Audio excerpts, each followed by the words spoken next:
Tìm được rồi. Tín hiệu hiển thị bây giờ xe thức ăn nhanh đang ở đường chuyển nghiệp.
Actually seeing like crazy artifacting or even worse, pixelation when you're streaming while playing, you can set that as low as you want, but I usually set it at 3.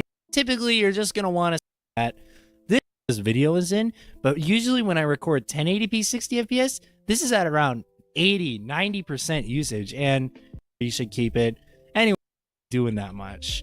Your cards in that cost as well, plus the time and consuming amount of OBS Studio. These are things. Now, I recommend using the NVENC new encoder because it's far superior and far better, especially if you have a card that's 10 series and higher. You can actually use the NVENC new encoder, to render your streams, and it actually looks better and performs better than old NVENC, which has been around since like NVIDIA cards introduced it. So if you're looking right now, you're probably seeing that my bitrate is set to 3000. Well, don't I any other stream or any? Yes. You may think if you want to use your secondary GPU, you would set this setting to 1. Now, in other cases, I've actually seen people use their secondary GPU to game and have their main GPU on. Hey guys, Usually I have it set at 3 because I just don't want to go through the hassle of having to switch it and stream and then come back again. But what most people actually don't know is that this is a huge quality improvement.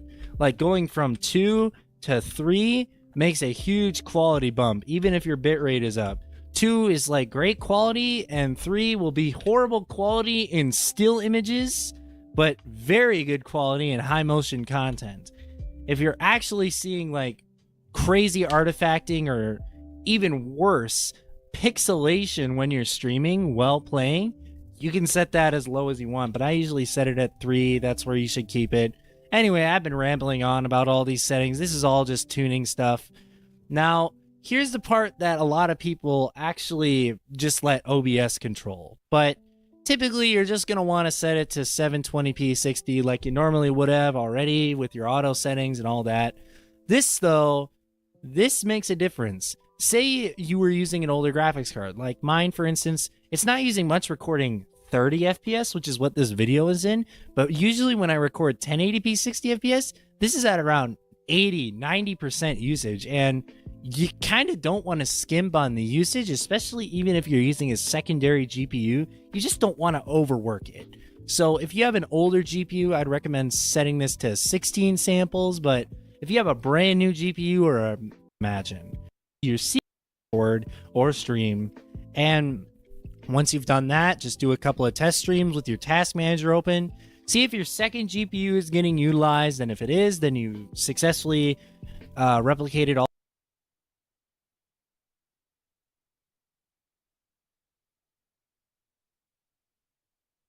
In this short, sweet, and to the point video, I'm going to show you how to do the first one and have a seamless streaming experience. Head to Performance.